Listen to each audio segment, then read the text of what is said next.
I had been thinking, what if we had a group in Davis dedicated to educating and engaging the community in all possibilities that chamber music has to offer? Well, you know what? It turns out we do. In fact, the Davis Chamber Players has been doing this since 2019, and they're here with us today on In the Studio to give us a little bit of background and a little insight on the work that they do. And we have the group's musical director with us today, Christine Zdunkiewicz, to tell us more about them. Christine began playing cello at the age of 9 in the local summer school program in Martinsville, Indiana. She continued her studies through her college years and has performed in numerous symphony orchestras and chamber music ensembles for many years. She holds a bachelor's degree in civil engineering and an associate's degree in music. Locally, she has performed with the North State Symphony, Symphony of Northern California, Folsom Symphony, Camellia Symphony Orchestra as the principal cellist, the Valley Choral Society, and the UC Davis Symphony Orchestra. Chris, welcome to In the Studio. Thank you so much for having me. Well, I was so excited to learn about your organization, one of the newer music groups in town. Can you tell us a little something about the origins of the group? Yes. As you said, I've been involved with orchestral performance and opera and all these things for many, many years.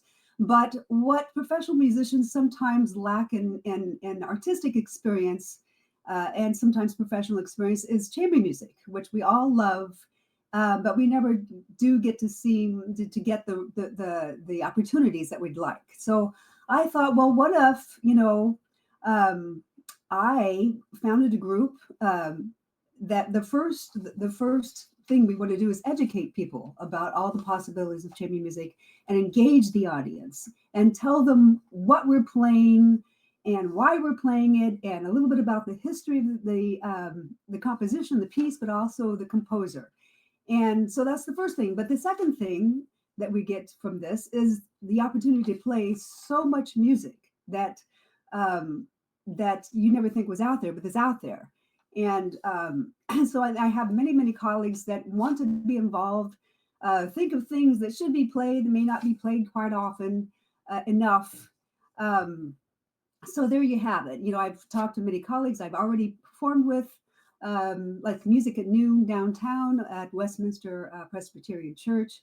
And they thought, yeah, this is a great idea, and so today, I work with, oh goodness, maybe a dozen different players. The list is getting longer, and I'll think of things, different composers um, I'd like to feature and perform their music, and we'll say, okay, would you like to play this piece? Would you like to play Beethoven's Fifth Trio number 5? And who would like to play it? And so it kind of goes like that. And I also wanted to add the young artists, the local young artist performance to the whole program, because it's wonderful to see these young people so talented, so full of energy and interest in playing classical music. And so every performance, I'll ask Angelo at Moreno at Davis Senior High School, do you have anybody that you have in mind that would like to perform some chamber music that's up to the challenge and has something ready? And he'll send me over some of his best, most energetic students that they've won awards and everything already. There's also another program that Susan Lamb Cook, who also teaches at UC Davis, has founded. It's called the Sacramento Rising Stars. And a lot of the folks in Davis High School also play with Susan Lamb Cook. They perform in Folsom at the Harris Center, and many times they've performed for us, for the Davis Chamber Players concerts. So it's always exciting to have them come and play a trio they've been working on, or quartet. And I always leave it up to them to decide what they'd like to play. So that's wonderful. That's That's so you've covered all my questions, Chris. I was going to break that all apart. No, that's Thank you. That was really helpful and interesting. You know, one thing you mentioned the programs, and that was something I was interested in. One of the things that I noticed in reviewing some of your history and your website, and there were familiar names like Mozart and Bach and Beethoven and Brahms, but there were some names that, at least to me, and I enjoy classical music, but I'm no expert in it, but so some names that weren't quite as familiar to me, like I'm not even sure I'm pronouncing these correctly, but Borodin and Piazzolla. And so, yeah, so could you say a little bit something more about, you know, how you try and introduce new, perhaps what to many audience members would be new voices in classical music, and not part of that sort of, you know, repertoire that we're accustomed to hearing. How do you go about making those Well, decisions? um, well, many times it's a piece that someone would like to play, that it might be from a more obscure composer. Like Donchiani has a wonderful piano quintet that we'd like to play. We haven't done it yet, but maybe in the fall. And a lot of people haven't heard about Donchiani or Borodin. Borodin is a Russian composer. Um, uh, that piece was performed by a oboe, violin, piano trio. Um, and that was their choice to play it. He's lesser known, but he's a wonderful composer. Um, so you Mhm. mentioned another one. You mentioned a third one. You were not familiar with. Piazzolla, was it? Piazzolla. Piazzolla is wonderful. He's a tango. He was very famous for tango music, and he was based in Buenos Aires, Argentina. And he wrote a lot of different tango music for a lot of different kinds of ensembles, for orchestra, and then some of this has been transcribed, you know, orchestra pieces to chamber music pieces. So it's kind of music it's generally tango music, but it's also kind of jazzy. And this last concert, we played two of his pieces. One that was written for cello, violin, and guitar, which is a very interesting combination that people don't see very often. And the other one was written for a duo, guitar cello duo. Um, Mhm. so I want to keep some variety in our concerts, and I always want to leave something um, more for the audience to experience and learn about. So they might Mhm. be more familiar with Beethoven. Last time we played Beethoven's Ghost Trio, which is a Beethoven piano trio number 5. And people know about Beethoven, but they may not have heard the Ghost Trio and the reason why it's called the Ghost Trio. Um, Mhm. but back to the composers, I always like to have something different, something more obscure that people may not have heard from, so they can learn even more about all the repertoire that chamber music has to offer. There's just every time Mhm. I look for something new, I find out there's this infinite number of composers and pieces out there yet to be performed, at least by the Davis Chamber players. So That's great. And I don't know if it's a short answer or a long answer, but can you let us in on the secret then here? What is the backstory to Beethoven's Ghost Trio? yes. If you hear the second movement, it starts very quietly, very dramatic. It's completely different from the other two movements that are more playful. They're very fast. The second movement is just has a very ghostly sound. It starts super pianissimo and very, I wouldn't say sad, but very dramatic. Mhm. And that's why Haunting? simply that's why I call it the Ghost Trio. Mhm. Haunting, Haunting? yes, that's a good. Yes. Okay. Yes, excellent. That's a good word So for it. up front, you mentioned, I think you may have used the term a dozen or so musicians you've worked with, and is there also a core group of musicians? And I ask this because from the looks of your website, it looked like there was I don't know if you only had, you know, a few show up for the picture that day, you didn't get all 12, or what, or is there actually a core group that plays with you on for most events? Well, the core group would include who these are musicians that I've been working with uh, for the last maybe dozen years. Anita Felix, I don't know if you've heard of her. She's principal at Folsom Symphony. She also Okay. plays Sacramento Philharmonic and opera. She's a wonderful violinist. John Koza, he is a professor at Sac State. He's a pianist. He's also the staff pianist for student recitals and even for the staff recitals as well. He plays all the time. He's a fabulous pianist. I'm always grateful that he's on the program, really. There's a harpist, Beverly, and she's played many years. She actually was a graduate, I think, of either the master's program or the doctorate program at Indiana University. And being brought up in Indiana, I that's where I went to summer programs, and I studied with one of the professors there, Helga Winold. But yes, there is a core group. There is a core group of musicians. I say like maybe a half a dozen of us. The oboe player, I know him from many years ago. He's the principal oboist at Folsom. So Curtis Kidwell. Anyway, I could go on. So. Yeah. Okay. Well, thank you. I appreciate that. And your mention of Indiana, again, no expert, but I believe I have heard that the music program at Indiana is just top rate, one of the best in the country. Top notch. It's been top notch for Yeah. years. Yeah. Well, and speaking of educational institutions and that whole mission about that you have to serve the next generation, or to help bring up the next generation of musicians, you did mention a few things in your introductory remarks, but if you wouldn't mind, could you just say a little bit something more about that, and how, because I think this is really an important component, and one of the things that really distinguishes you from some other music organizations in the area. All this that you're doing to help cultivate that next generation of musicians. Well, I'll say, cultivating artists involves training and education and performing, and also having exposure to an audience, to perform for an audience at a very early age. And so I think what I offer with our program is another time, another chance to do that, to perform in front of a live audience, to be able to talk about the piece, know what you're talking about, prepare to talk about it.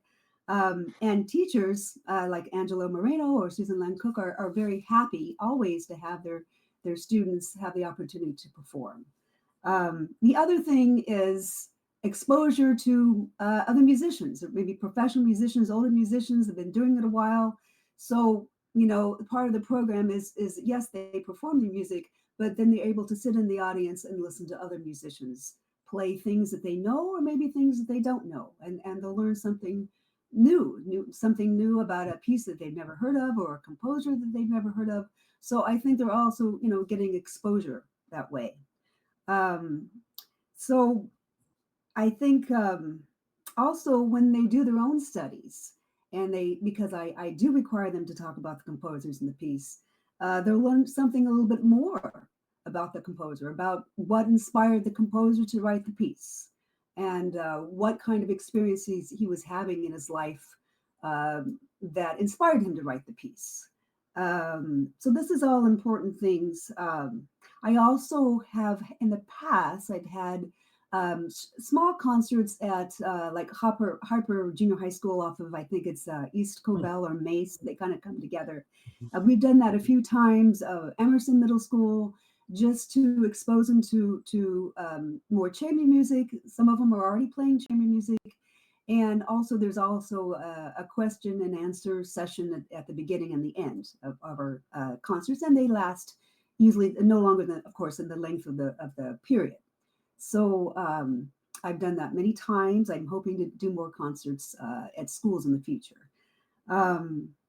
So the other thing is, students and young people they're always free. They can come, they can donate if they want to, but I think it's a nice opportunity to hear very good musicians, professional musicians, for a nominal fee or no fee. We're there to educate, we're there to perform, we're there to enjoy the music ourselves. So. Right. Well, thank you. That I think that has complemented, what you'd said up front so nicely, because up front you mentioned some very specific programs that you have for young performers, and now you shared a great deal about your philosophy and what you try to achieve through any and all of those programs. So I really appreciate you elaborating on that, Chris. Thank you. Well, you mentioned concerts. Can you say anything about upcoming concerts in 2025? I expect to have a concert together by fall of 2025. I'm not doing the spring concert this year. We've just returned from a very long trip, so that's one thing. Um, so I think we're going to take a little bit of a break this spring and then come back, in the fall with probably Great, a great. really nice concert. So that's Okay, the and plan. your events typically are at Davis Community Church. Is that correct? They have been for the last few concerts. Yes, it's a Okay. lovely venue. Hmm. Wood floor and wood in the ceilings. And the acoustics are wonderful there. So we really Okay. enjoyed playing. No, that's great. Now, how about a Hmm. little bit more about you, Chris? I mean, I read, some of your biography at the opening, but how did you end up in Davis? And how have you found Davis? I mean, obviously, you found a way to keep yourself busy here in Davis, but I mean, how have you found Davis as an audience? I mean, you talk about part of your mission is to educate the audience and not just play for them. How have you found Davis audiences? But again, before you answer that, I want to hear how you got here in the first place. Oh, how I got to Davis. Okay. Um, all right. Well, I do have I retired now, but I also work as an engineer for Caltrans, California Department of Transportation. And so I used to work in District 4, which was in Oakland. And and then I decided to transfer to Sacramento. But then I thought, well, where is a good place to live? And everyone in District 4, even people commuted from Davis that worked in District 4, which is in the Bay Area of California Department of Transportation. So I said, what's Davis? I've never seen Davis. And they said, well, you probably wouldn't see it from the highway. In those days, you didn't because the Mondavi Center wasn't even there at that point. But I decided to take a field trip to Davis and I thought, wow, this is a great place. And I still think it's a great place. So that's how I came to Davis. And how have And you it was, found Davis audiences? Yeah. oh, I think they're wonderful. They're very appreciative of the music, and they always have questions and they want to know more. A lot of people are very they're educated, in Davis, a lot of them, and they're more cerebral. At least the ones that come to the concert, and they're there to learn, but also appreciate the music. So, and they're very enthusiastic. We always Yeah. get a really brilliant applause at the end for the last piece, which we all appreciate. So, That's great. Well, and also, I mean, sort of combining that question with what we talked about already in terms of educating audiences and trying to introduce new repertoire. And, what's your sense in the big picture, not just about Davis in particular, but, the audiences for and the appetite for classical music just in our culture generally? Are you optimistic that there is quite a strong future for classical music, or do you feel well, otherwise? I'm very optimistic. I do believe that the state of classical music, I'll say Western classical music, when we think of European classical music, I think it's very alive and thriving. I think I've gone to a few performances lately. One was at the Mondavi Center. Well, I've seen Joshua Bell there, Itzhak Perlman, Yo-Yo Ma, and they're sold out performances. I'll go online to try to find a seat, and I'll find one by itself. And same thing for our Safe Credit Union Performing Center on I think it's 14th and L or 13th and L in Sacramento. Mhm. They put on an opera or two. Those operas are sold out. You have to buy the tickets early. I think people want classical music. They want opera.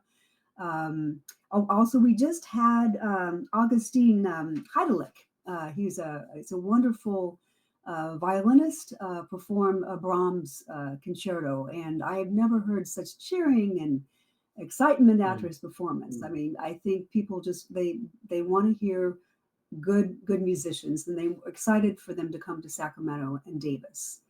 And then they don't have to drive to San Francisco, so they're always happy. Oh, and Folsom as well. So, and I will say, you know, I think you'll get thousands of people to see maybe Taylor Swift or someone like that. But I will say that classical music has endured over the years.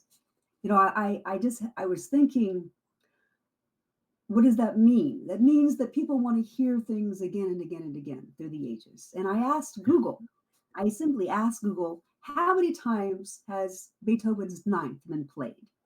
And Google said they couldn't give me an exact number of performances, but they did say that it's been performed continuously all over the world for the last 200 years. The premiere of Wow. that piece, the Ode to Joy, Beethoven's Ninth, was May 7th, 1824. So Wow. well over 200 years. That piece has been played all over the world, all the time. In fact, I was in a group in San Francisco, an orchestra, and we played that piece every year for New Year's. And it was to a full audience. We played it 2 days in a row every year for New Year's. And we started the concert, I think, like at 10:30 p.m. for the piece to Wow. end at midnight, 12 o'clock midnight. And the other thing is, I wanted to mention was that you hear classical music all the time, commercials, movies, but not only that. Since a lot of the classical music now is public domain, the themes and things that you hear get borrowed all the time. A good one is All by Myself. If you remember, it's by Eric Carmen. Um, and you probably remember All by Myself. That's I Don't Want to Be. I don't know if you remember that. But that piece was Oh, yeah. released in 1975. Yes. And that theme was taken exactly from the second movement of Rachmaninoff's piano concerto, Rachmaninoff's second piano concerto. And now, when you look it up on YouTube, they also credit Rachmaninoff with that song. It's by Eric Carmen and Rachmaninoff, Sergei Rachmaninoff. That's And right. there's other ones, Pachelbel's Canon. I've heard that many, many Sure. times. I think the most Sure. recent one is Freaks, right? By Jordan Clark. Freaks, something about family of freaks, but he's singing Okay. Pachelbel's Canon. Huh. It's there. Wow. That's Uh, another one is John Williams. John Williams has sure. borrowed from Gustav Holst. You might have heard of that. Mars for the Mm-hmm. Imperial March, Darth Mm-hmm. Vader's theme in Star Wars. Also, the first Superman, 1978, with Christopher Reeves. That theme was borrowed from the Jupiter movement of the Gustav Holst planets. So, Those are a such lot great to go out. examples. Yeah. Yeah. You could go on forever. I could, if we had Well, time. oh, well, Chris, this has just been wonderful. I've just enjoyed this so much. I've enjoyed your enthusiasm for what you're doing for classical music, and you are a treasure here in Davis. You really have done something wonderful and will continue to do something wonderful for our city. And I'm so grateful that you chose to move here. I'm so grateful that Caltrans found a way to get you here to Davis, California. Uh, Well, I really so. enjoyed living in Davis. Oh, I've been here for 25 years now, I think.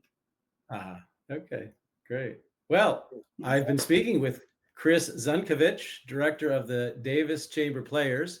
Look for their next event sometime later in the fall, perhaps at the Davis Community Church, but stay tuned on that. And to stay tuned for more information, you can look at davischamberplayers.org. So again, Chris, thank you very much. Thank you for having me. You bet. I'm Tim Gaffaney, and you've been watching In the Studio on Davis Media Access.